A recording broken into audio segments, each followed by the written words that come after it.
Now, from Wichita's most listened to sports radio, 97.5 and 1240 KFH. This is Sports Daily with Jacob Albracht and Tommy Castor.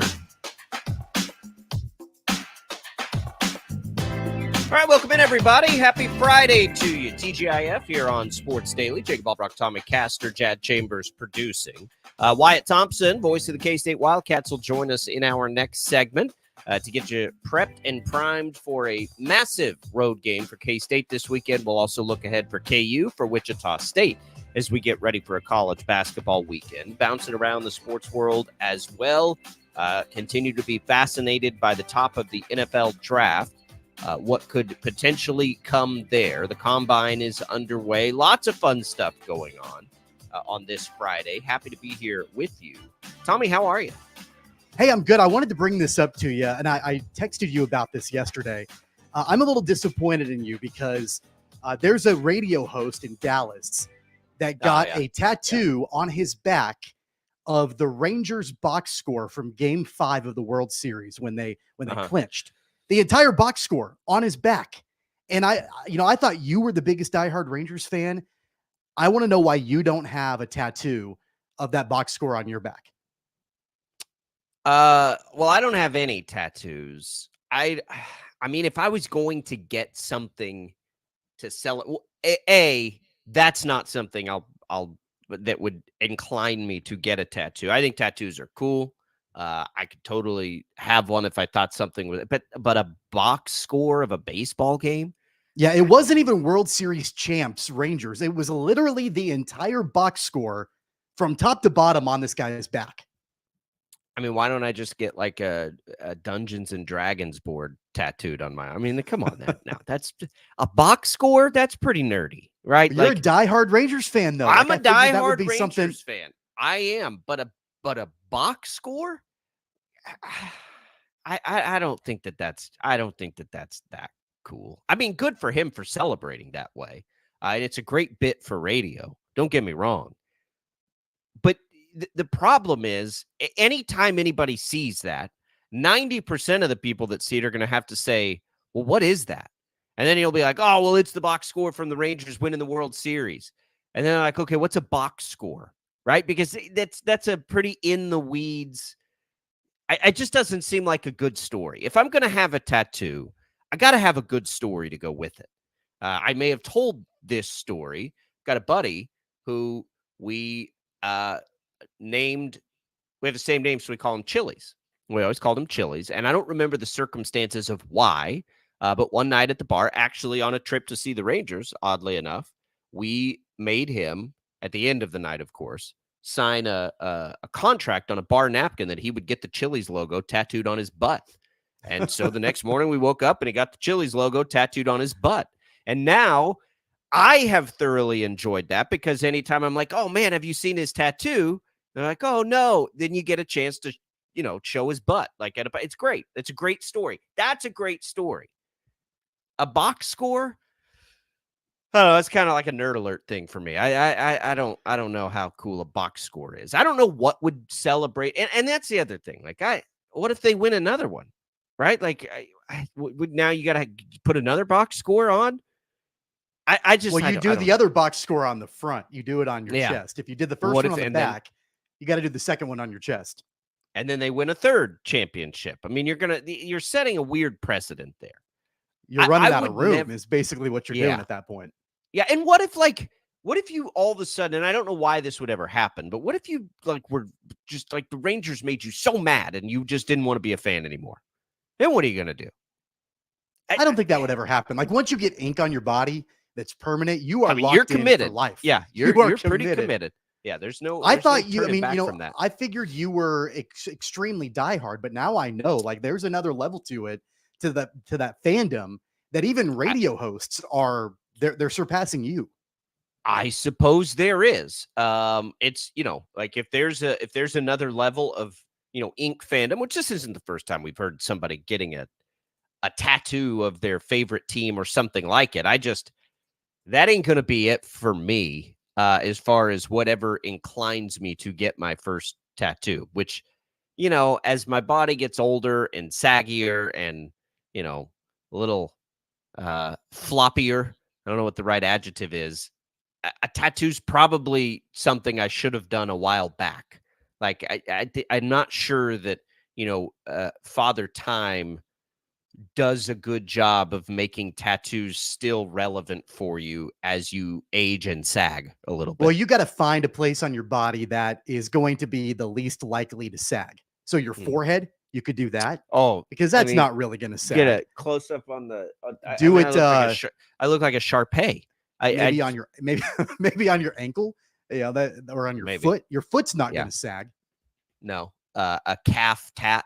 I have another buddy who loves tats. He's all kinds of inked up.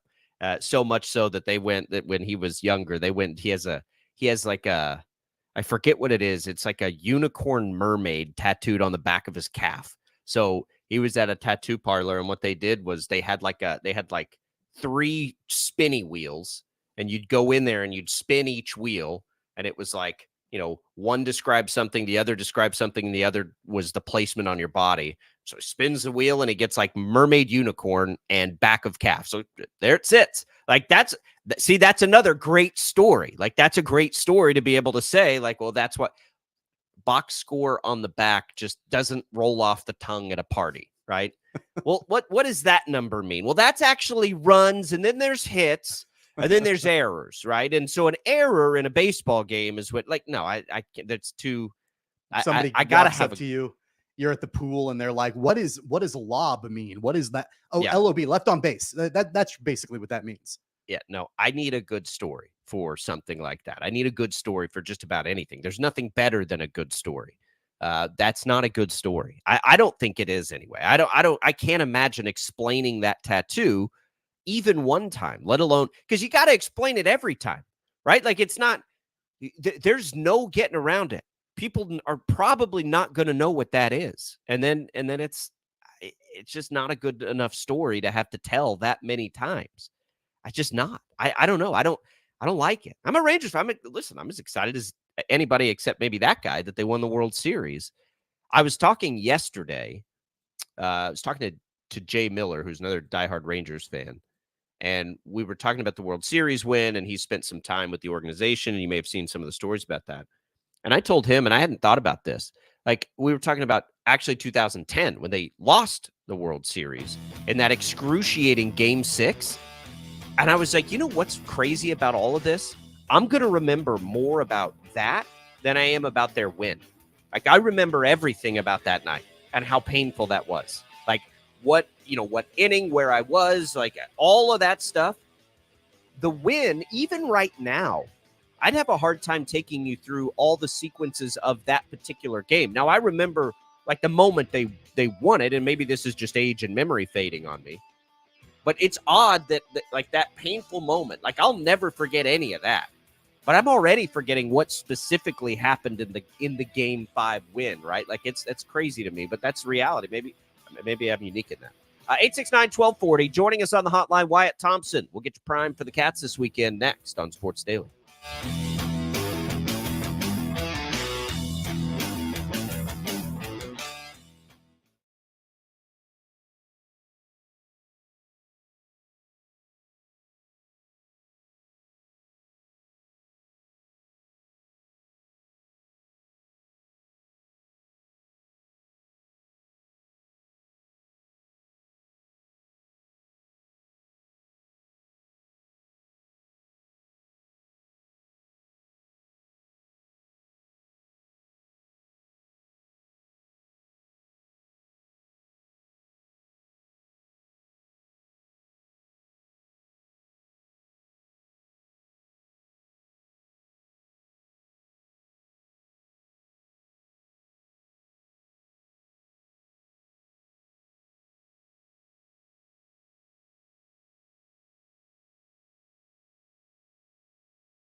The commercials are over. Yo, I haven't got all day. 869-1240. Time to get busy. This is Sports Daily on KFH.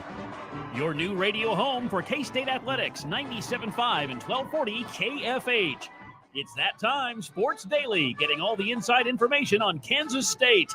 Let's go now to the voice of the Wildcats, Wyatt Thompson. All right, welcome back in, everybody, to Sports Daily. Jacob Albracht, Tommy Castor here. Wyatt Thompson joins us for a Friday visit. We always appreciate a Friday ahead of the biggest game of the year for K-State. That is a fair statement, I think, because they got to have it against Cincinnati. And we've had a lot of these got-to-have-it games, it feels like, Wyatt, over the last few weeks, because the line is so thin, I think, in them being able to get to the NCAA tournament. But as we look at it and the way things went, especially this week, Tuesday night was a rough night for the Wildcats on what other people did. They're going to have to pass Cincinnati in basically the selection committee's eyes. And what better way to do that, right, than to go to their place and beat them? Well, you said it perfectly. And Coach Tang yesterday during a little press gathering basically called it an NCAA tournament game, play-in game, whatever you want to say. And I think that's accurate. It doesn't mean that the season is over if you don't. And yet I think you kind of get the sense that if that is the case, then you're probably going to have to win in Lawrence and beat Iowa State at home and then do a little damage in the tournament. Do you agree with that assessment? That's the way I kind of see it. And it's interesting because this is a Cincinnati team that is ranked 45th in the net. They have had an okay season, up and down, but basically just it's funny how the metrics and all of the analytical stuff goes, because K-State's behind them, I think, a little farther than I thought they might be, just based on looking at the resumes. But hey, you got to deal with it and go win a ball game. It was a fascinating game on Monday, Wyatt. The Wildcats looked incredible in the first half, and then the script was flipped in the second half. But we know how great this team is under Jerome Tang in overtime. I know a lot happened in that game from start to finish, but what were your big takeaways from Monday night's win against West Virginia? Well, it's a very interesting question, because the way I look at it in retrospect now is how well they played for about the last 15 minutes of the first half. Maybe some of their best basketball of the season offensively, following a really pretty good, solid performance with BYU on Saturday. They made 11 of 19 threes, and then you get into the second half, and you could tell they didn't have the same amount of juice. And once West Virginia started rolling, they just couldn't get them shut down. They scored 53 second-half points, and it's rare that you cough up a 25-point lead. I mentioned this in a couple of other interviews this week. Think about this. K-State won the game in overtime, and there was a point in the game where they were outscored 41-12. I can't remember ever doing a game, and I've done a lot of games, where I could compare that to something else I'd seen. But you're right. They get it to overtime, felt pretty good about it, I think, and pulled it out. It was just such an odd game. But at the end of the day, it was a much needed win. But I would like to go back and win by 20 or 25 and not experience the second half, because I think it would have helped us. I don't know that it helped us much going into overtime with a home win against a team that had been 9-17 or 18 or whatever. That probably not that much help there. Yeah, it's going to be tough. I don't know. Jerome Tang has said for a long time 9-9. At first, I was a little skeptical of 9-9. I didn't know if it'd be enough. Now, maybe 9-9, and I'm with you. A conference tournament win or two would be enough. What will be really interesting is to see how the committee weights net ranking versus conference standing. They'll pass UCF if they haven't already, and I think they'll have a chance to pass Cincinnati. But they're not gonna pass the others in the mix at this point. Not after BYU went to Kansas and won, and Texas won in Lubbock. So you could see Kansas State finish ahead of teams in the conference standings, but be behind them in the net. And I just don't know how that's going to be weighted. I think in a best case scenario, you see the committee take 10 teams. But, if it's 9, it's going to be tricky. Yeah. Yeah. And I think the formula there is as simple as this. If you beat Cincinnati there, that gives you 8 conference wins. They will be 5-11. I don't know if the committee could justify taking UCF in that scenario over K-State. Now, maybe you would agree with that in part or not. And I think you could argue it till the cows come home, as the old saying goes. But at some level, the league standings and the amount of league wins should matter always, from my perspective. That's what I think.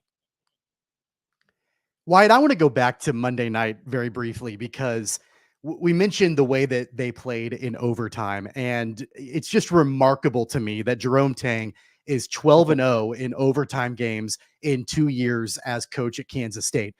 In your mind, is that largely a coincidental thing, or are there things happening that Jerome Tang does maybe differently than other coaches, or something to allow his team to be able to execute the way that they do when they have to play overtime games? Fantastic question. And I'm not sure that I have the exact right answer for you. I think there's probably some good fortune in it. And it does come down to execution, making shots, those kinds of things. And I think it's pretty much not arguable that they've been better than most of those teams in that 7-0 stretch this year and 12-0 in the last 2. I don't think the numbers would lie about that. Why it's happening, again, I think it just comes down to execution. I don't know if he would tell you even that they do anything different or what have you. But I do know in watching, because I get to watch practice quite a bit, that they do more than most coaches that I've worked with work on late game scenarios. And I don't mean just overtime, but late game scenarios. He probably does more than any, honestly. To me, that's probably as good an answer as I can give you under the circumstances. There's some fortune in it, but I think there's good execution with it too. And, a lot of those games have been at home. That helps too. I was thinking about this when they went ahead and got that win. It made me think of Tyler Perry and, him being him being what they thought they would get. And it made me wonder too, like, we know how guards can affect the NCAA tournament, how great guards can really carry their team, a la Marquise Noel last year. You think Tyler Perry could do that for K-State if they get a seat at the table? Could you see that sort of, highest level Tyler Perry leading on a dark horse run? They do feel like a team that can do that. There's lots of teams in the Big 12 that feel that way, but I think K-State's probably one of them if he's at his best. I love the topic because I think common sense would say, one, it would be hard to compare what Marquise did last year in postseason with almost anybody. He had one of the greatest tournaments in the history of the NCAA tournament. And yet, in the same breath, I get what you're saying about Tyler. I mean, he's like 133 out of 146 at the foul line, and he gets there late in tight games. He has the ability to make shots. The thing that I'm excited about the most is just how driven he seems to be here in the last couple of 2 or 3 weeks. And I believe that the guy is playing his best basketball right now. I don't know if you would agree with that or not, but yeah, I think he's gotten better. I think Kaluma's gotten better. I'm excited about Cam again because he went through a stretch there, and I'm just being honest about this. He felt rotten for about 8 or 10 days, and now he's starting to come back and be kind of the player everybody thought he could be. So all of those things are good things. And then with the growth of David and Will, it's 2 games. Yeah, they were home games. What happens now, though? Because I do believe Coach feels like they are starting to maybe turn the corner a little bit on some things. I think if you watch the BYU game, as an example, that was probably as consistent a 40 minutes that they've played all season long. So there is reason for optimism. There's no guarantees, though, that you're going to go there and win because it's hard. And they're what concerns you is they're one of the best rebounding teams in the country, especially on the offensive side. You know, I thought what was impressive most about Tyler Perry on Monday night was not just the way he shot the basketball. I mean, it was probably one of, if not the best shooting games that he's had, you know, especially in conference play. But I thought it was the assisted turnovers. I mean, it was 2-1. Really didn't turn the ball over that much. And I know that him protecting the basketball has been a big focus this season and something that I would imagine has got to be a top priority for Coach Tang as we get into postseason play. Yeah, you said a lot there. I agree with all of that. And I think what has also helped Tyler is, as you go back to Saturday, think about how efficient that 28-10 game was for Arthur Kaluma, and the way, you know, everybody was involved offensively in the West Virginia game. More of it in the first half and in overtime than in the second half, and I admit that. But you got 3 threes from Day-Day Ames. You even got one from R.J. Jones. I mean, that's the thing. I've said this all year long. They have their warts, but when they're playing at a high level or close to optimum level, they can beat anybody. And Coach said last night on the show that Cincinnati is capable of beating anybody in our league and losing to anybody in our league. And I think K-State's probably pretty similar, honestly. Yeah, I think that's fair. So we look at KU losing at home to BYU. We know Kevin McCullough's been out. This question got brought up, and I kind of thought it was crazy. Maybe it's not as crazy as I'm thinking, but what do you think would be the best chance to get another one of those wins? Of course, Cincinnati this weekend's the one they got to have, but at Kansas without McCullough or at home against Iowa State? Oh, that's a great question, because most people are going to expect me to say the game at home, right? Because it makes the most sense. And yet, if you watch Iowa State closely, they are playing really, really good defensive basketball this now. I don't know if you watched their game the other night against Oklahoma, but it reminded me of our game at Houston. Everything Oklahoma made was hard. I mean, I know Houston is considered the best team in the league, and I believe they are. And I think they have the player of the year in the league in Jamal Shedd.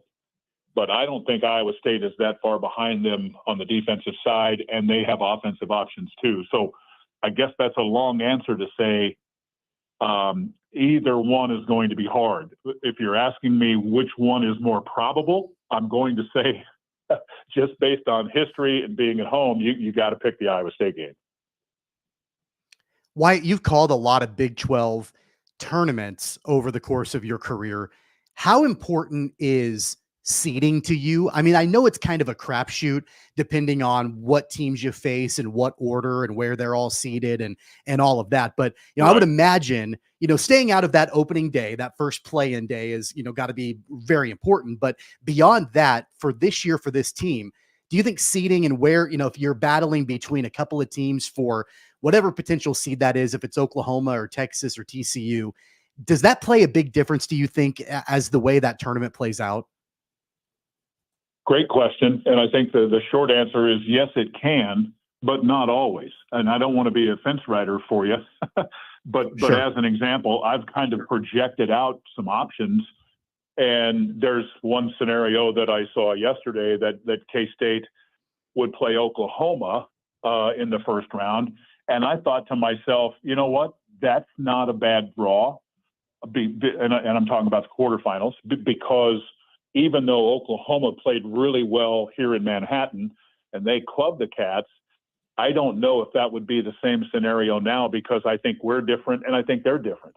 Doesn't mean K-State's better, but I think they would have a better chance to win a game in Kansas City in that light. I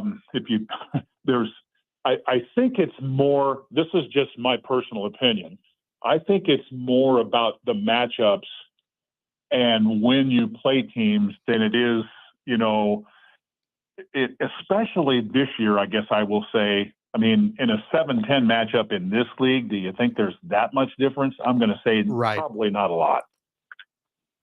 No, and neutral. Well, neutral court too, but maybe for K-State, because if you're trying to get as many quad one wins as you can, yeah, you'd probably like to avoid Houston or Iowa State, right? At minimum, and probably Kansas in the tournament. So maybe the seeding matters a little bit more for them than it normally would, because they do need to pile those wins up.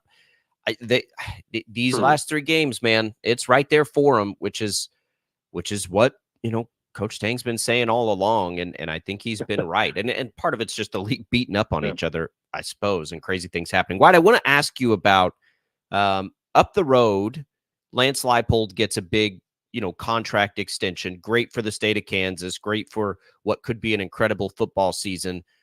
Do you have any inkling that may put pressure on K-State to do a similar thing for Coach Kleiman, as Leipold now catapults near the top of the league in salary? Where do you think that all stands? Both of these guys have stayed committed to the universities, but it is an interesting dynamic to see that right down the road.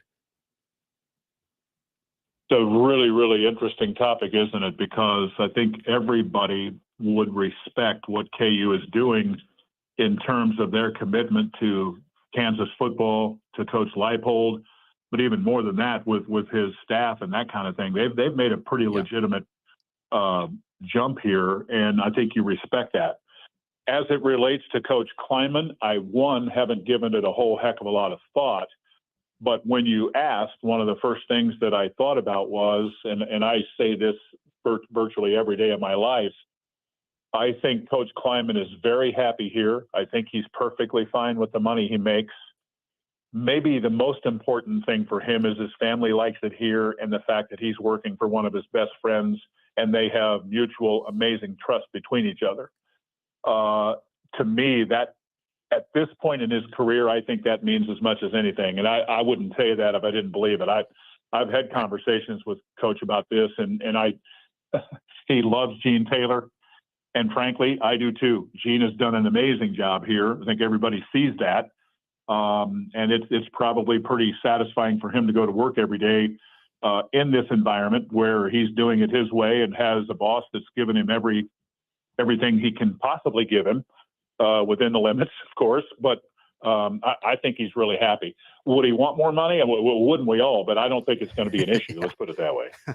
I just don't. Well, and the staff and the facilities, that's as big a part of it, as anything I think that's being done over there at Kansas. The other thing I wanted to ask you about is to get your thoughts. So it looks like a 5-7 model on the new CFP, which is great, which is fantastic and great news for the Big 12. And now there's already talk of maybe growing that and getting some guaranteed spots for, maybe more guaranteed spots for the bigger league.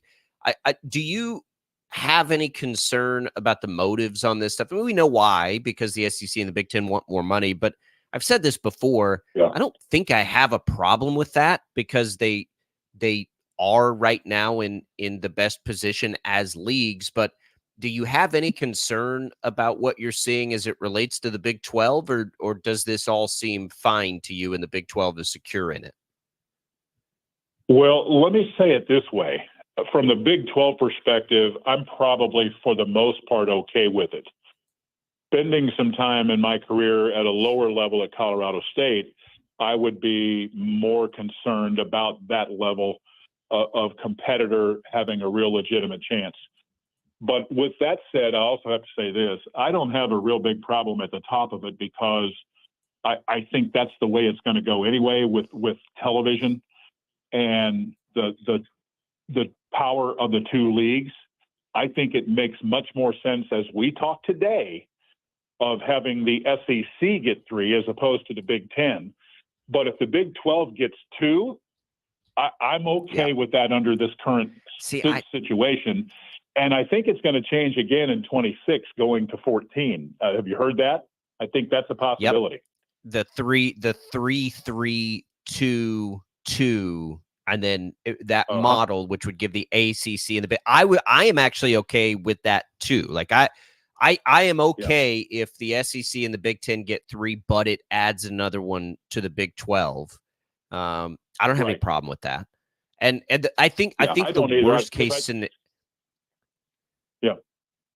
I was just going to say, I think the worst case scenario is to do them all as at-larges, because then you could get meddling, right? You'd worry about the rankings and you could get some meddling. But if we're just going through it and guaranteeing leagues certain amount of spots, I mean, honestly, it feels the safest thing to me to the Big 12 to make sure it's still relevant in that conversation. You nailed it. That's exactly right. And that's why I feel like at the top end, I think the Big 12 is farther ahead. When Oklahoma was in the league and it was a 4-team thing, there were a couple of times where they got in and you could argue whether they should have or shouldn't have. But because they were Big 12, because they were Oklahoma, they got a shot. And I think the Big 12 is good enough without Oklahoma and Texas to get to. And you know what?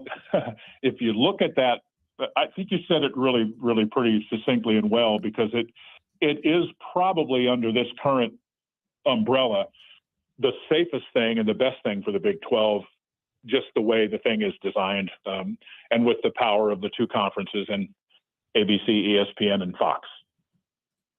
Yeah, we don't want is the SEC and the Big Ten to have the ability to have as many at-larges, quote unquote, as they can. Correct. That's where we get that separation of power. Yeah, it would be bad for the sport. Okay, Wyatt. Well, we wanted to get that. So you guys have the game tomorrow. Anything special coming up on the broadcast for us? Nothing necessarily special, but I'm very much looking forward to this because, as we've talked about, it's such a monster game for both. I will say this: they're 12-5 at home this year, which is very good. But in league play, they're 2-5. Like K-State, they've been hurt recently in games by turnovers. If K-State rebounds the ball decently well and makes some shots, and I know that's a lot, but I think they can win this game. I'm optimistic that they can. They may or may not, but I think they'll have a chance.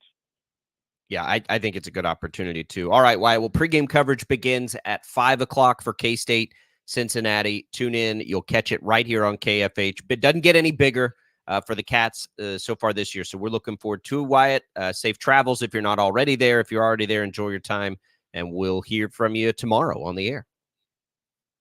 That sounds good. We fly at 1, so we'll talk to you soon. Thanks, guys. There goes Wyatt Thompson, voice of the K-State Wildcats. All kinds of great stuff there. If you missed any of it, you can always go back and listen for free on the Odyssey app to check it out. We talked a lot about that big conference championship tournament. Well, KFH and Taco Bell have your chance to win a trip for 2 to the College Hoops Championship Tournament in Kansas City, March 13th through the 16th, to cheer on your favorite team. The trip includes 2 all-session tournament passes and 3 night hotel accommodations. To enter, simply text TV Big to the number 20357. If you want a complimentary breakfast burrito, you can go to KFHradio.com. Click on the events page, download the voucher, and then head to any Wichita and surrounding Taco Bell locations, excluding Hutchinson. Your chance to see the College Hoops Championship Tournament and snack complimentary breakfast burrito from Taco Bell happens right here on KFH. Tommy and I will be back wrapping up hour number 1 next.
All right, welcome back, everybody. Sports Daily here.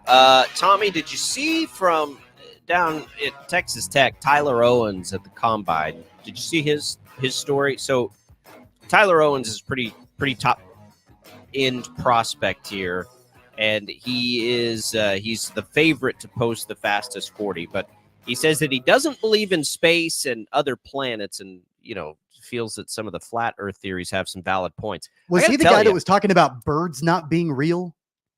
I didn't see that one. No, I didn't see that one. There was some interview with one of the prospects talking about how every single bird on the planet is a drone. It was interesting. Weird. That's an interesting thought. You guys haven't heard that one? I hadn't heard that one. Okay. The birds aren't real thing started as a joke. A guy legitimately thought this is funny because of all of these weird conspiracies, flying around everywhere. So he started his own where he would show up at protests with the sign that said birds aren't real. Eventually he got an interview. He played it straight like he actually believed it. And now there's actually a movement about birds aren't real. And again, it was just this guy starting it as a joke. And that's where it all began. It's the tight end for Illinois. Tip Ryman at the Combine yesterday questioned if birds are actually real. And I don't know if he's joking around about it or if he legitimately believes that.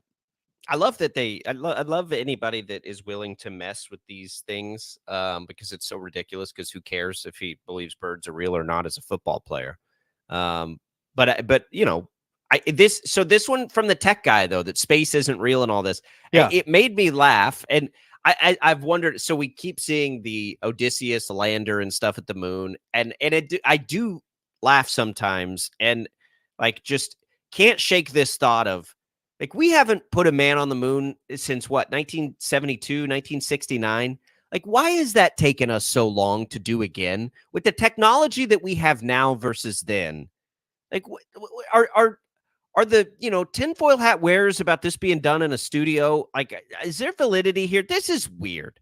This is weird. Like, why are we having so much trouble with this now when we got that done so long ago?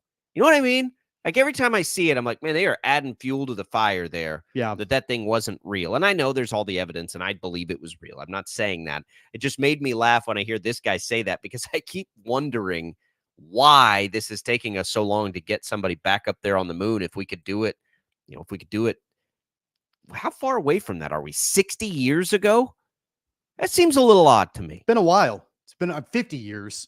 50. I mean, but I don't know. I don't lose any sleep over that one way or the other. I don't spend a lot of time thinking, man, it's been so long since we've been on the moon.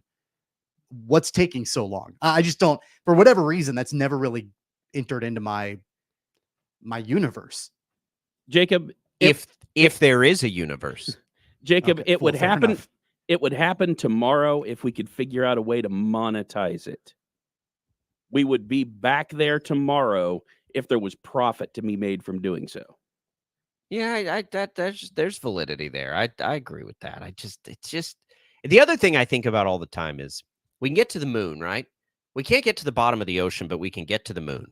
I feel like that's probably where the aliens are hiding out, is down there deep in the ocean where we can't see them and get to them. What, the right? abyss? We see all those. Well, what? No, just any alien. Like you see the like the UFO videos, right? And they always seem like they just like drop down to the ocean. I feel like they're just hiding out down there, waiting for our insanity to stop before they come say hi officially. But they're like, those people up there are crazy. Like, let's just keep hanging out down here. We can't get to the bottom of the ocean. We can get to the moon, but we can't get to the bottom of the ocean. That's crazy to me. Did you miss my Abyss movie reference there? Did you just say the Loch Ness Monster? No, the Abyss. Oh, I thought you said Loch Ness. Oh. I have not seen the Abyss. What is the Abyss? It's a James Cameron movie, and if you haven't seen it, you do need to check it out. Is it about I'm way aliens out of my at the depth bottom here. of the ocean? I'm just gonna sit back and shut up because I have no idea what we're even talking about. Yes, we've gone so far off the rails. You do need to see the Abyss if you have not. It's a James Cameron movie. Ed Harris, I think, is the star. Really excellent movie. If you haven't seen it, I do need to check that. I've never heard of it.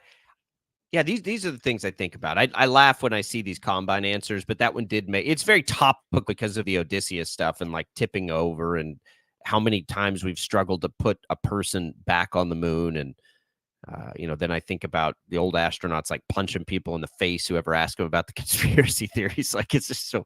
But I do think a lot about getting to the bottom of the ocean. Like, don't you kind of want to know what's down there? There has to be something down there. Like, something's down there. Like, what kind of creatures exist down there? And you know what? Maybe they're aliens. And if they are aliens, like, what's the point where they just say hi? You an alien guy, Tommy? I've completely tuned both of you out. I'm going to let you two have this conversation. I don't know. I'm more concerned about like what I'm having for breakfast than if there are aliens out there. I don't know. I don't really spend much time thinking about it. And Jacob, you literally just went through almost the entire plot of the movie The Abyss in that last little screed there. You really went right through almost the entire plot of the movie. Hey, Did they you guys hear that hanging sound? out down there? That sound of everybody just turning our show off.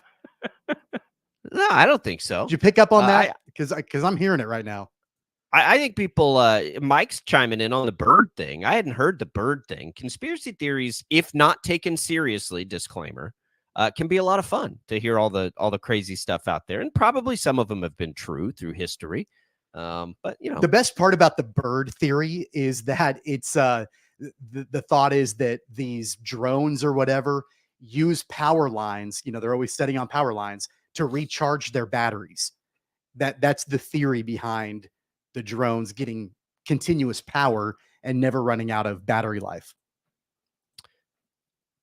Interesting. I'm becoming a little concerned about Tommy's dismissal of my thought on the aliens in the ocean. I mean, Men in Black, Tommy, what are the chances that you're actually an alien trying to, get us off the trail here of what could be out there? Here's what I want to happen. Who is this guy? Tyler Owens. I want him to own this, like the bird drone guy, and just keep messing with people. And I hope that at the combine, these players continue to mess with people on the ridiculous things that they're asked to answer. What is that test they have to take? The Wonderlic? Do they do that anymore? The Wurzer, whatever. We've heard some of these questions, and it's like, guys, like, what are we doing to these football players? Like, can we go to football players? I mean, these things are wild at the combine. It's like going to an astrophysicist and asking them, what a wheel route is. It's why are we asking? Why are we asking? Or lining them up for broad jump? Right, exactly. Right? Why are we doing that? I don't know. I don't understand, but I hope in that process we continue to get these outrageous answers, because why not, right? Like, let's just have some fun with it while we're at it, because none of that stuff matters. What Tyler Owens thinks about space has no relevance to how he'll play defensive back. But we'll talk about it, because it's now March 1st, and we have about we're entering that time of the year where college basketball absolutely takes over. But the combine, we always get these fun stories. Caleb Williams not going to take a physical. That's an interesting concept at the thing. I do want to talk about the Caleb Williams, Justin Fields thing. I mean, I can't. It's just so fascinating what's going to happen here. Best fits for Fields. Is Williams the guy? We'll get into all of that as we make our way through. We're also going to get you ready for this college basketball weekend. We talked a lot about K-State. You can listen to the voice of the Wildcats, Wyatt Thompson, break it down on the Odyssey app. We'll get into Wichita State this weekend. We'll get into KU this weekend as we return. I want to say thanks to Prairie Fire Coffee for fueling our mornings here at KFH. Always love the coffee there from the folks at Prairie Fire. We'll come back. Hour number 2 of Sports Daily coming up.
Now, from Wichita's most listened to sports radio, 97.5 and 1240 KFH. This is Sports Daily with Jacob Albracht and Tommy Castor. All right, welcome back, everybody. Sports Daily here on KFH. Jacob Albracht, Tommy Castor. Man, what a first hour there. Good stuff with Wyatt Thompson. Shocker baseball broadcasts are available for free here on KFH and the Odyssey app. Stay tuned to KFH for Wichita State baseball coming up at 2:45, or simply download the Odyssey app and search for KFH. Baseball home opener is today, this afternoon. I saw that they're, I think, giving away free pizza to students out there on the new deck. What a fantastic idea that is. To get students back out on that party deck. You know, Tommy, I've heard stories of how that was like the best place in the world to be, was out there on that party deck, because you can bring in your food, your beverages, whatever, sit out there and enjoy it. I just really, really, really want Shocker baseball to be good. You know, of all the things I've been fortunate enough to cover in the last decade I've been here, that's the one that still evades us, is just a really good, exciting Wichita State baseball season. And we've seen some early signs that, you know, maybe this team can sort of get back in the mix and recapture some of that. And I really hope we can. That home opener happens out there today. If you can't make it out, you will hear the game right here on KFH, taking on Utah Tech. Pregame coverage begins at 2:45. But free pizza out on the deck, that's a pretty good promotion for a college kid. Yeah, I'm excited about the home opener this weekend. Today might be a tad bit chilly.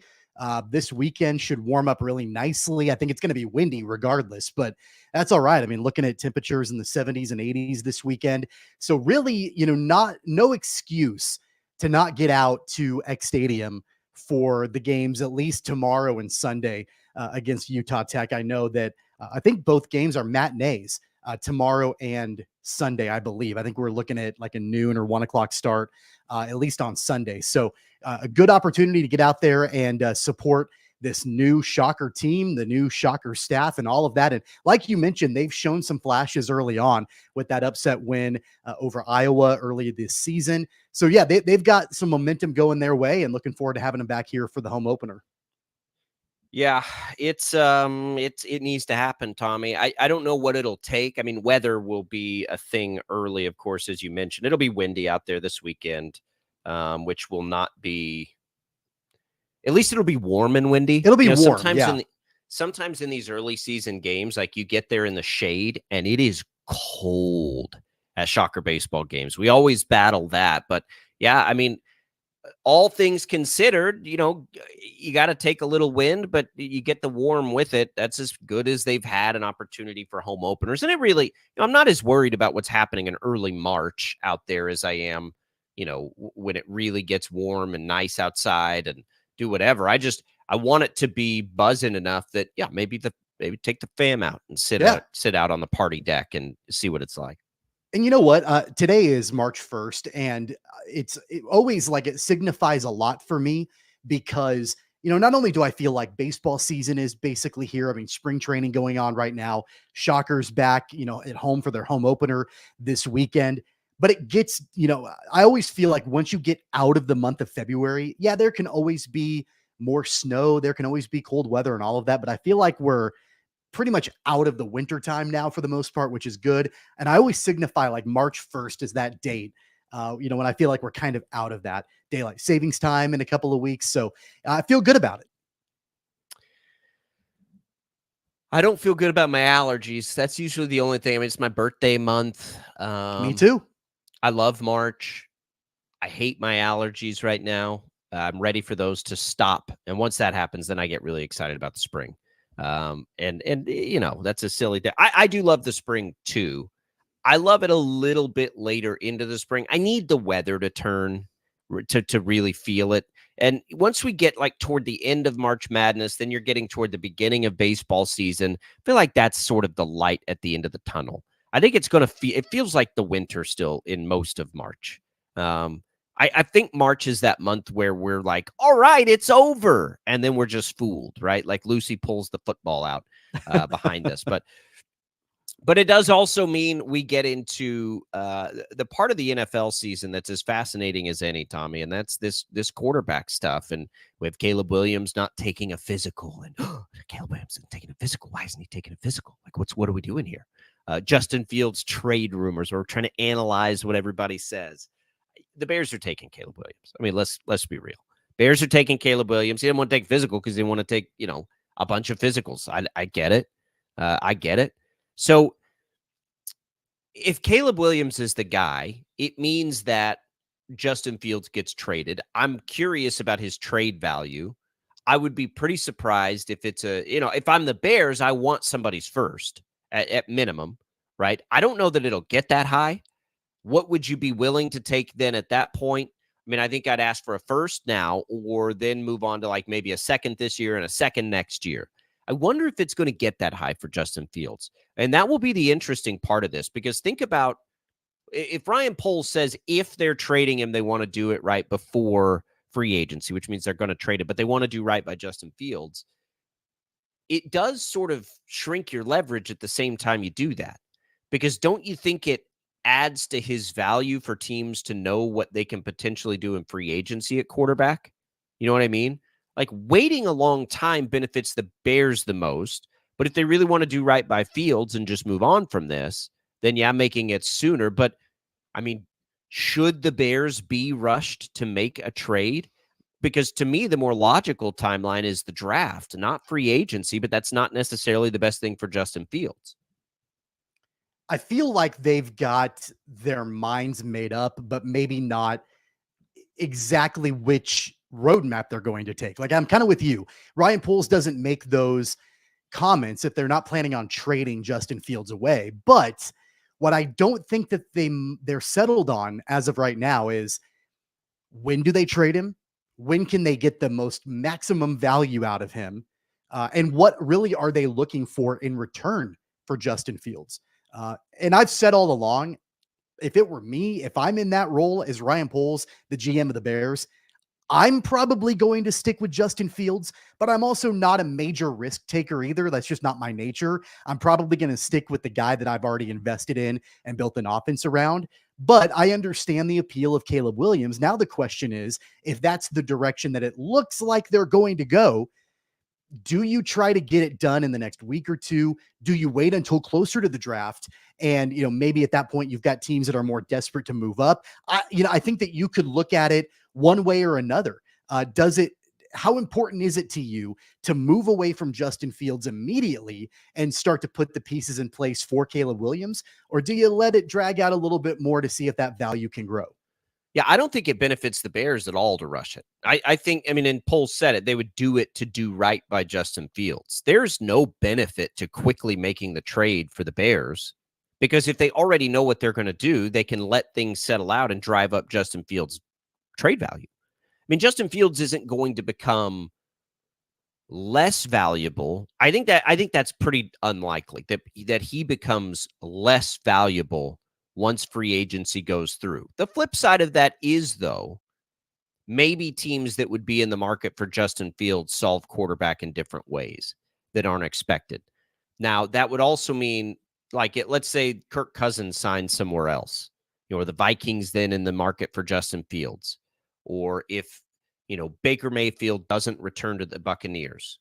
I mean, you've got either side of that, right? Either the team that didn't sign Baker Mayfield is in on Fields, or the team that might have didn't get him is now in on Field. You know what I mean? So I don't know. I can't figure out the value to the Bears in rushing this, other than they know it's going to be better for Justin Fields to do it that way, because right now, if they do that, and this is why it's better for Justin Fields, if you make the trade before free agency, Justin Fields has more potential suitors. If you wait until free agency begins, perhaps some of his potential suitors then go off the market because they do other things at quarterback, or they make other trades, at quarterback that would make them not want to trade for Justin Fields. Give you an example. Let's say Pittsburgh, who I think would be a great fit for Justin Fields in the short term, decides that they're going to go all in on Kirk Cousins, for instance. Well, now you've got you've got a situation where Fields doesn't get the opportunity for that landing spot. And I don't think the Bears would trade him to Minnesota. So that would be one where hitting free agency isn't good for Fields, but it wouldn't necessarily be bad for the Bears, right? Like it's not like the Bears are losing out by waiting. They don't really I think waiting allows them to drive up the value. Now you've got teams that are more desperate to me if they don't make it through. So, are you more desperate if you're a team waiting on Fields, or if you make the move quickly? And again, it is interesting because if you're trying to get maximum value for the Bears, I can't think of a way that waiting for free agency hurts you, honestly. Like, I don't know how moving quickly drives up the value. I think it would strictly be doing right by Justin Fields, and I hope they do that. Don't get me wrong. I hope that they're able to do that by, for Fields, but I don't think it benefits them in any way to rush this. But that's what they say they want to do. Well, I think the only thing that could maybe stand in the way, and not really stand in the way, but could be a hurdle, I think, is the unlikely scenario that Caleb Williams' draft stock starts to fall a little bit. And yeah, I know he's not taking a physical. I know that he's not doing these different things in the combine.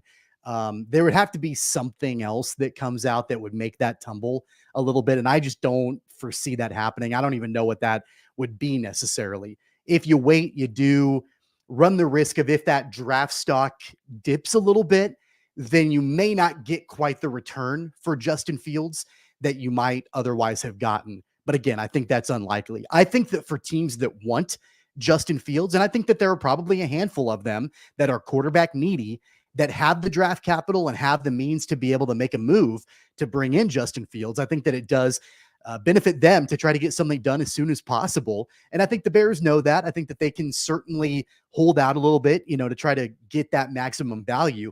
I don't know if we're talking about the Falcons potentially. I go back to them as a quarterback needy team. The Steelers potentially a quarterback needy team. And then if you've got one of those teams, maybe the Vikings, depending on what happens with Kirk Cousins, although I don't know how, happy the Bears would be to trade inside the division. But there are some options out there. I just think these teams also have to weigh, is it better to bring in Justin Fields, who is unproven, or is it better to bring in Russell Wilson, who we know who he is? He's a veteran.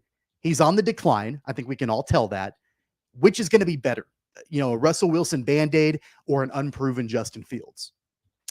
Well, I think that's situational too. Like, it depends on what your team is looking for. Like, I think you could look at a team like Pittsburgh and wonder, right? Like, is in a 1-year scenario, is Fields going to help you more than Russell Wilson might?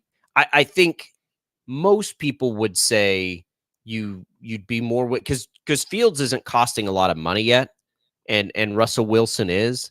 So I would imagine that there aren't many teams that would rather go Fields than Wilson just for that reason. Because if you go trade for, let's say you trade for Fields and he's not, and he has just a really bad year, you're only on the hook for what you traded to get him. You're not on the hook for like a bunch of money like you potentially could be for Russell Wilson. So, I think there's little risk depending on what you give up to get him. And so that's where it comes into the, the question of what is that value? I saw Adam Schefter, I think it was on the Pardon My Take podcast this morning, I believe, sort of trying to compare and gauge that value. And he put it somewhere between what the Chiefs gave up to get Alex Smith and what, the Panthers gave up to get Sam Darnold. And I think it was 2 seconds for Alex Smith. And then I think it was like a second and a fourth or something like that for Sam Darnold when they made the trade. So does a team get into a first round? Like, what team would be willing to give up a first round pick? Atlanta's not going to give up pick 9 or whatever it is for Justin Fields. I don't think they're going to do that. So would there be a team willing to give up a first for Fields? I think that's what the Bears would hope for, obviously. Right, that's what they would ask for. I'm not sure that that's likely. Maybe Pittsburgh, and I don't know where they pick, but a team that picks toward the end of the first round, maybe. And again, like it sort of depends. It's a double-edged sword. Like you're trying to evaluate Justin Fields appropriately, but B, understand the market so you don't give up too much, right? You're trying to gauge what other teams think of him too. And that stuff all gets played close to the vest. And so it's like, how aggressive do we have to be here? I would say that, if a team values him and thinks this guy's really good and going to be the future, then you don't worry as much about it and you trust that evaluation and you're like, okay, yeah, I'll trade you first. But one first and that's it. Like no more. If I'm the Bears, if I'm Ryan Poles, I think I might be more willing to trade for multiple mid-round picks than I would be to go late in the first round for one pick. So Pittsburgh, for example, if they're somewhere, I think they're around 20 maybe in their pick. I don't know if I would want that quite as much as I might want a second and a fourth, kind of what the Panthers got for Sam Darnold, or 2/3 and a fifth or something like that. I think I would almost rather have the number of picks in the middle of the draft because, again, you're talking about a rookie quarterback coming in with Caleb Williams, and you've got an offense that you have built, offensive line and different skill players and all of that. But I do think that it would be valuable to have multiple picks off of that Justin Fields trade. So I think I would almost be more apt to go for 2 or maybe try to get 3 picks in the middle of the draft and just trading for one first rounder. I think I'd rather have the one first rounder if I was the Bears. Even if that first rounder is pick 22, 21, whatever, wherever Pittsburgh lands. Yeah, probably. If it's 22 or if it's 42 and 82, pretty much, I guess is, that's maybe even more, 42 and 102, 22 or 42 and 102. That's, it's eye of the beholder stuff because it also, like, if you're the Bears, are you ready to compete next year with Caleb Williams? Probably not quite. So then, yeah, maybe multiple picks helps you, as you just continue to acquire players and acquire players. It'll be okay. How many teams should be interested in Justin Fields? That's the other thing. Like, as you look at it and you look at the league, at teams that could or should be interested in trading for Justin Fields, I look at New England would be a yes, they should be interested. Pittsburgh, yes, should be interested. Tennessee, probably not. I think they probably feel pretty good about Will Levis, right? Vegas, I would say, yeah, should probably be interested. If Denver's not going on with Russell Wilson, should they be interested? Probably. Giants, probably. Washington, I don't think so. I think they're going to take their quarterback. Minnesota, if they don't land Cousins, perhaps. I think they're going to land Cousins, though. Tampa, if they don't land Baker Mayfield, perhaps, but I think they're going to land Baker Mayfield. How about a team like New Orleans? Why not? Well, I think they feel pretty good about Derek Carr, right? I mean, I think, I know that he was beat up big time last year. I feel like they think that he is, at least okay enough. I mean, like, remember, they weren't that far away from a playoff berth. It was a weak division last year, but they weren't that far away from making the playoffs. And Derek Carr had, I think at one point, like 7 different injuries going on, so if you can get him fully healthy, I think they feel fairly good about him. What about a team like Atlanta's an obvious yes, I think. What about a team like Seattle? Right? And that one would get curious because, are you going to come in? They did restructure a Geno Smith deal, I believe. That's what I mean. That would be an interesting idea because if you're bringing Fields in, you want him to play, certainly. You're not going to bring him in to sit. They would probably be more inclined to take a rookie and let them sit behind Geno for a year. Like, if I'm Seattle and I know that there are teams willing to move around, them getting a quarterback, they're in such a perfect position organizationally. I mean, they're basically where the Chiefs were, right? You have this good starter. You could get a quarterback and just put him on ice for a year, basically, like the Chiefs did with Patrick Mahomes while you still had Alex Smith. You'll be a contender in the year you've got Geno still. And then you got that. I think Seattle is a sneaky team to do something for a quarterback in this draft. I really do. So that I would say no, they're probably not in for Fields. So it's enough teams there that the Bears could drive up the value. I will be pretty surprised if they get a first-round pick. I really will.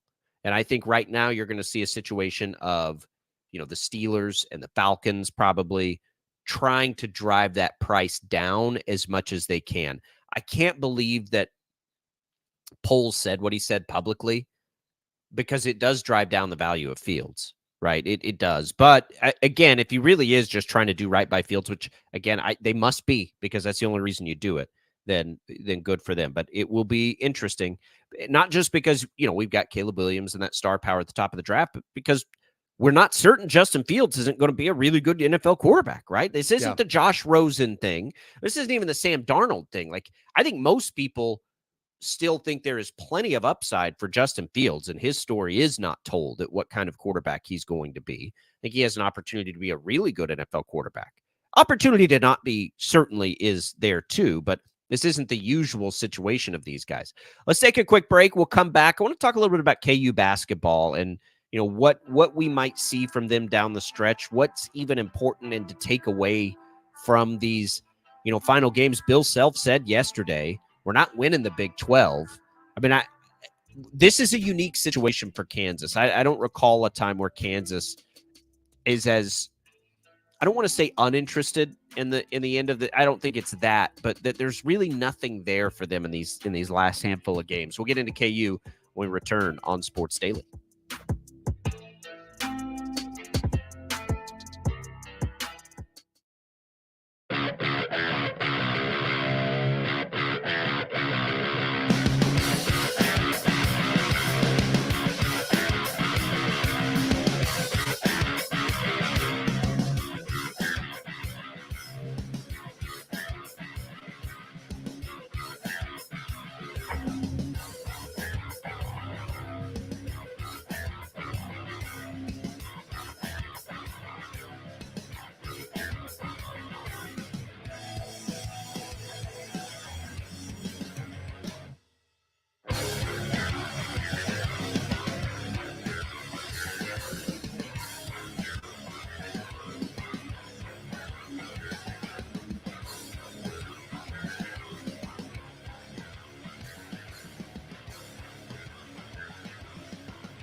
All right, welcome back in, everybody. Sports Daily here on KFH.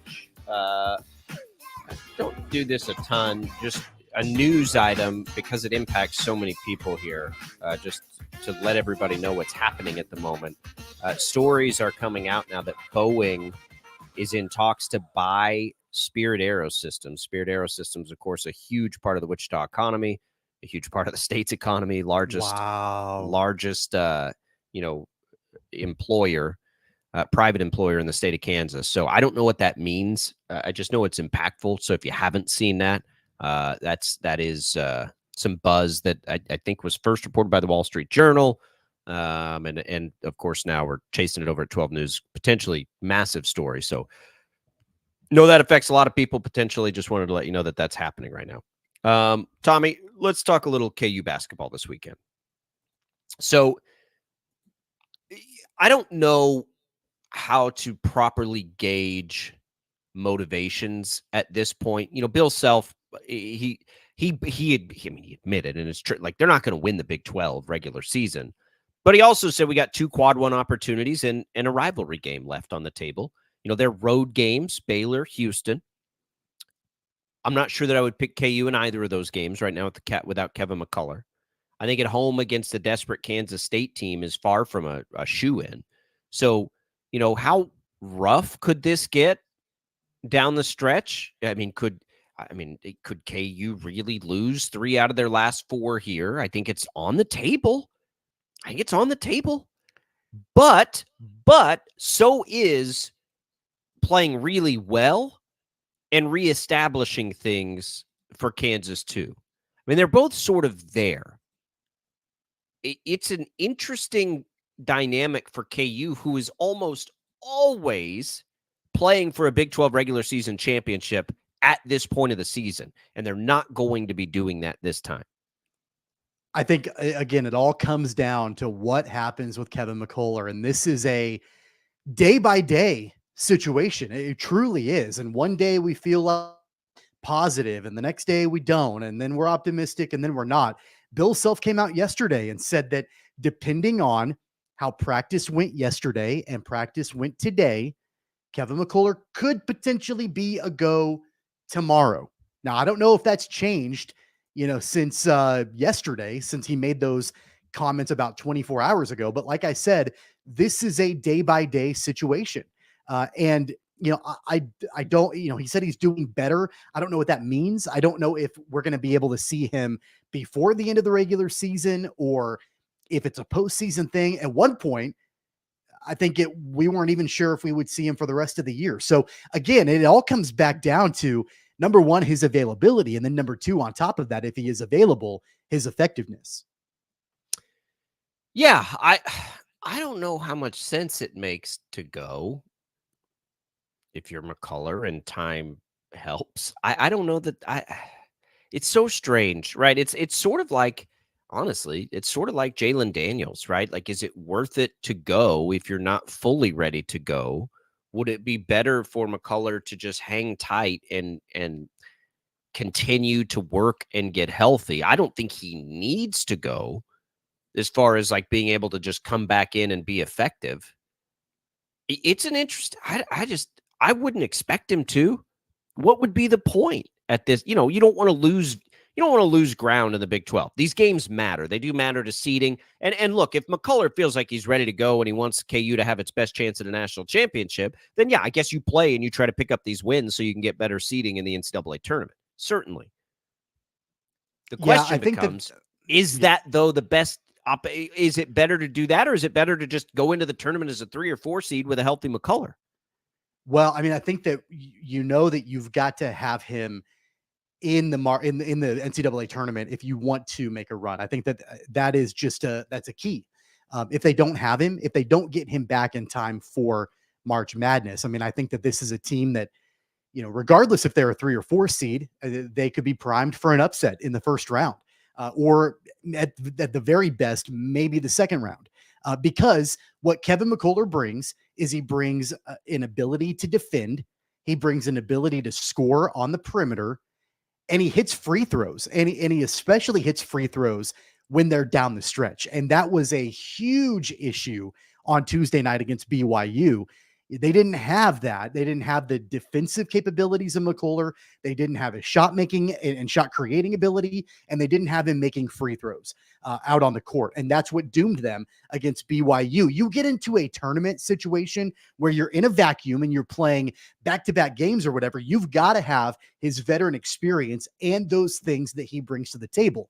So I think that, it's just a given that if for, worst case scenario, if you don't have him in postseason play, you're looking at an early round exit for the Jayhawks, regardless of what their seed is. You're talking about a 3 seed or a 4 seed.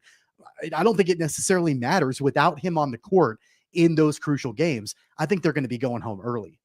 I agree with that. And that's what I mean. So which is better? I'd say it's better to have him fully healthy and go into the tournament as a 4 seed than to have him try to piece it together to cling to a 2 seed. I mean, at that point, who cares, right?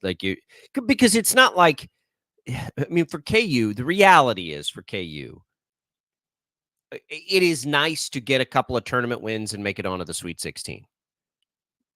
It's always how I gauge things, right, for great teams. However, is that much better than potentially making a Final Four run or having an early exit? I'm not sure. And so if you're going to make a deep run anyway, you're going to have to beat 2, 3, 1 seeds. It doesn't really matter when your expectation is to go on to the Final Four for KU. It's irrelevant, right? You could be a 10 seed. If you think you're good enough to go to the Final Four, you're going to have to go through all those teams anyway. It's so much luck of the draw, right? It's all stylistic matchups. You might be a 4 seed and play a worse, you might have a worse situation as, let's say, playing in a 4-5 as you do a 4-1, depending on who the 1 is and who the 5 is, right? Especially this year. Is there a top 20 matchup that you would feel good about one way or the other versus for KU? A lot of it depends on, who they're playing and can they shoot the 3 well and all of those kinds of things. That's what's going to matter for KU as much as anything. So I just don't really care what seed they are. Even I'd love for them to play in Omaha. I hope that happens because it's close to home base. But again, is that even at the end of the day the most important thing? The most important thing is that McCullough is ready to roll if he's going to be at the right time. So I don't know that I even want to see him play against Baylor on Saturday. I just want to see him be healthy. But that's why it was so interesting with Bill Self in his comments yesterday, because remember, was it maybe Tuesday, I think, in his media availability, Self said that, he wasn't even sure if McCullough would be back in any capacity at all. And then yesterday he goes, well, yeah, if he practices well, today and tomorrow, then he could play against Baylor. He could play against Baylor. And so it's just been this back and forth roller coaster. And that would lead me to believe, and whether we're talking about the KU camp or the McCullough camp, that would lead me to believe that this injury is something that potentially can be managed, potentially is something that you could still have, effectiveness playing through. Keep in mind, McCullough played through the injury in 1 game and was pretty effective in that game. It was on the road against Oklahoma. I think he had 20 some points in that game. After sitting out 2, he came back and played 1 game, and then he's been out ever since. So, I don't know if it's something that if you have him back for the remainder of the regular season games, if it's just a, gritting it through the injury in those games and you can still be effective, if it's something that you can manage, if it's a pain tolerance thing. Right. I don't know. It could be a pain tolerance thing. And if you can't make it any worse, then maybe it is something you can play through. I don't know. And that's really what's been the difficult thing in assessing all of this is exactly what kind of injury are we talking about here and what's the level of re-injury, re-aggravation and all of that. The other part of it too is even more, and look, we're all looking at McCullough as the key, and he is the key because he's the best player on the floor. It's more than that too, though. Hunter Dickinson and KJ Adams and DeJuan Harris at minimum have to play better, right? It's not trying to expect things out of Timberlake / the freshman is not. It's not. Not appropriate. It's not the right word. It's not the thing though to focus on. If they're going to do anything, yes, they need McCullough and a healthy McCullough. they also need Hunter Dickinson to be the best he can be. And they also need KJ Adams to be a dominant force down low. And they also need DeJuan Harris not to turn the ball over and to be able to hit an open three. Like, all of these things matter, right, if they're going to make a run. That's why I think there are so many KU fans, at least that I hear from, that are pretty leery of this postseason. Like, they're all going to have to come together in a way that we just haven't seen. At least we haven't seen it on a consistent basis, I think is fair. I think we've seen it in spurts. We've seen it certainly in spurts at home. We haven't really seen it on the road at all. And so all of those things do have to happen, sort of at the same time. I think that we talked to Wyatt Thompson about how important the Big 12 tournament is for K-State. That's where I think, like, KU, we're going to learn a lot about is in that tournament format, because we know that in one game, like, are we really going to be surprised if they go down to Waco and beat Baylor by 10? I don't think so. No. But would we be? I think we'd be more surprised to see him be able to do it back-to-back nights in the Big 12 tournament. And I also think that would tell us more about their prospects in the NCAA tournament. I think what we're seeing now is just like we're treading water to get to what really matters for KU. And that's what's so interesting. Again, back to the original point I was trying to make is, like, this is sort of uncharted territory for them. When was the I'm legitimately asking, this isn't a hypothetical question. When was the last time, with 3 games to go, KU was not in the mix to win a Big 12 championship in the regular season? I mean, has that happened in the last 20 years? Yeah, there was the year that the first year after the streak, when they didn't win the Big 12, after, was it 14 in a row or 15 in a row? I think they were out of it with a couple of games to go at that point.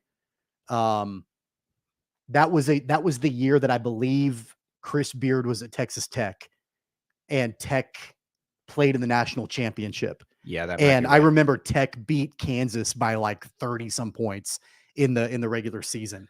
And that was, I'm pretty sure, if my memory serves, that was the year that the streak was broken for Kansas, I think.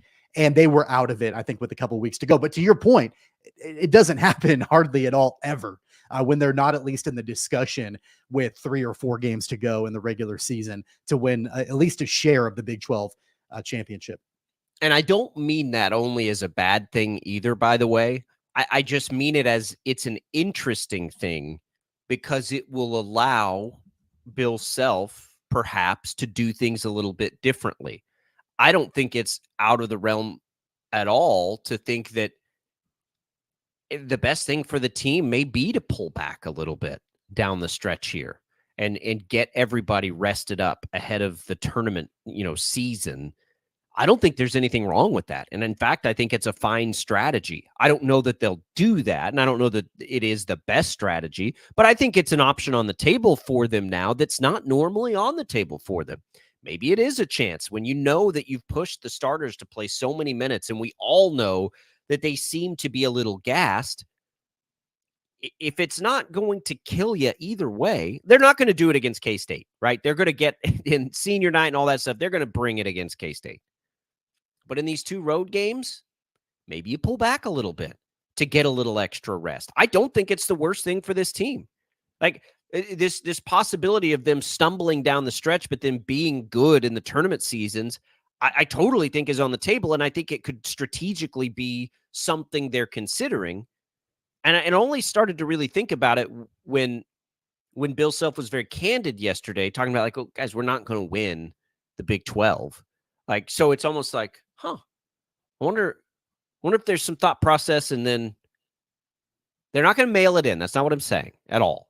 Don't think that I am. But if you know you're going to need Timberlake or those 2 freshmen to step up, why not give them some extended minutes now and maybe get some extended rest for your other players? Just something to think about as we watch these final games. They'll get Baylor on Saturday. I'll tell you this, I'm not going to bet it because I don't really know what to expect.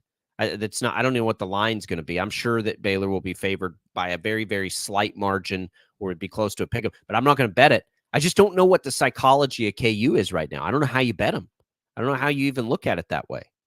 I think all you have to do tomorrow is look at, assuming that there's not any kind of announcement made today about McCullough, I think you watch tomorrow and see if he's on the court. If he plays, I think that tells you the mentality down the stretch for Kansas in the regular season. If he doesn't play, then I think it's status quo. I think that we continue with the mindset that they're trying to get him ready for the postseason. That's just kind of, I think you have to look at that guy and what his plays and he from a plays betting 15 perspective. minutes. Yeah, that's tough to do when you don't have him on the court because of, they didn't have him against Texas at home and they blew out Texas, but then they go to BYU comes in and they lose without him. So it makes it really hard to go one way or the other, regardless of his availability. But as far as their mindset is concerned and what their priorities are right now, look to see if McCullers on the court tomorrow. That will tell you one way or another what they're prioritizing right now. But even if he is on the court, he could come on the court and play 12 minutes, right? Like, I think that's possible too. And I'm not, again, like, none of this is to say they're not trying to win every game. That's not what I'm saying. I think they have opportunities to do what's best for themselves in the postseason that might look a little different in a regular season than we've ever seen before. That's all I'm saying. And maybe not. Maybe they just continue to go the way they have and they play all the minutes for the four guys and then, whatever. 869-1240. What do you think on the KFH hotline? We'll spend a little bit of time on the Shockers and get you around the rest of college basketball heading up. What are the chances? What are we looking at the Big 12? If it's not KU, who is it? We'll get into that too. Sports Daily rolling forward on a Friday.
All right, welcome back, everybody. It's Sports Daily on KFH on this Friday edition of the program. Tommy Castor, Jacob Albracht, Jad Chambers producing the program. We talked a little bit about KU basketball in our last segment, Jacob. The Shockers back in action, the final home game of the regular season inside Koch Arena this weekend against Rice, as we've talked about a ton over the last several weeks. Building that momentum up and finding ways to be able to string together wins. You know, they go on the road. They beat UAB earlier this week. You've got an opportunity now to send the fans home happy. Final home game of the regular season and 2 wins in a row. That hasn't been done since November. Well, and you have an opportunity, maybe even more importantly, to get into a position, right, Tommy, where you can get a bye in the AAC. Yeah. And an opportunity to string some wins together with Rice and Tulane still on the schedule. Those are winnable games. And in fact, and we say this a lot, those are games they should win, right? Those are Yep. It's not unreasonable to say they need to win those games based on what we've seen this team be capable of, the ceiling of this team. And we've seen way too much more of the floor, but we've seen the ceiling. They have every opportunity to go win these 2 games and hope things fall their way and maybe catch a break in the tournament. I don't think that's unreasonable at all. And, you know, the specifics of what it'll take, I think in its simplest terms, they've got to be the best rebounding team on the floor in each game that they play, which they are capable of doing. It is what they can hang their hats on for this year. And they probably have to hit free throws, right? And I don't want to say they can't turn the ball over, because they're going to turn the ball over. It's not, I'd love for them to not do that, but that's what they're going to do. So just, limit it, I think, and make sure those turnovers don't kill you, and don't let a team do what Temple did and just all of a sudden come up with all these offensive rebounds. And, they're going to have a chance. Their best, it's their best. Wyatt Thompson said this about the Cats, right? They're capable of beating anybody but losing to anybody. Well, I think the Shockers are even more of an example of that. Like, their best is good enough to hang in this league. Their worst is bad enough to lose to anybody in this league too. They can't have an off night and win these games. They've got to bring it and be at their peak if they're going to do anything. But I'm excited about these final games. I want to see him play. I want to see him win 2 in a row. Let's start there. Yeah. And then see if it can be. Right. Well, and that's the point. If they can string together a couple, and at least if you can win your final home game, and we've seen them be able to win on the road. They did it just the other night against UAB, on the road against Tulane to wrap up the regular season. At that point, a 3-game winning streak going into the conference tournament, at least you feel a little bit better about the way that things have gone this year. But even if the Tulane game doesn't happen for them, you've got to do everything in your power to take down a team like Rice, who, again, you are objectively better than at home this weekend. Yeah. I mean, look, Rice this year is a half game worse than you overall, is significantly worse than you in the net, right? They actually have not been terrible on the road. In true road games this year, Tommy, they're 5-5. So they haven't been awful on the road. They've actually been one of the better teams in the conference on the road. Yep. It's funny. That's what's funny about looking at the game. Like, you go up and down. South Florida's been good on the road, but FAU's under 500 on the road. Charlotte's under 500 on the road. SMU's under 500 on the road. North Texas is under 500 on the road. Rice is 500 on the road. So not a bad road team. So I don't want to say, oh, it is what it is. I think it'd be naive of us to say, oh, the Shockers have this one in the bag in any game they play, right? Because they just haven't consistently played well enough to say that. But the one thing I'll say about Rice, and I don't know anything else about Rice. I haven't seen 1 second of Rice basketball this year. All I know is that I can look at their road record and know that they have not been terrible on the road this year. So we'll keep that in mind. The Shockers, you'll have the broadcast this weekend. We're going to tell you how you can catch that broadcast and everything else coming up this weekend when we get back on Sports Daily.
All right, welcome back in, everybody. We've got a huge weekend coming up. So again, today you've got Shocker Baseball, the home opener. Coverage begins at 2:45 on KFH. Then you'll get Shocker Baseball Saturday, 11:45, Sunday, 12:45. Butler Basketball moves to KNSS Saturday at 3:45. You've got K-State Basketball here at 5 o'clock Saturday night. You've got Rice at 5 o'clock on KEYN against Wichita State men's basketball at 5 o'clock on Saturday. Lots of stuff. Happy to be here. We'll see you Monday, everybody. For Tommy and Jad, I'm Jacob. See you then.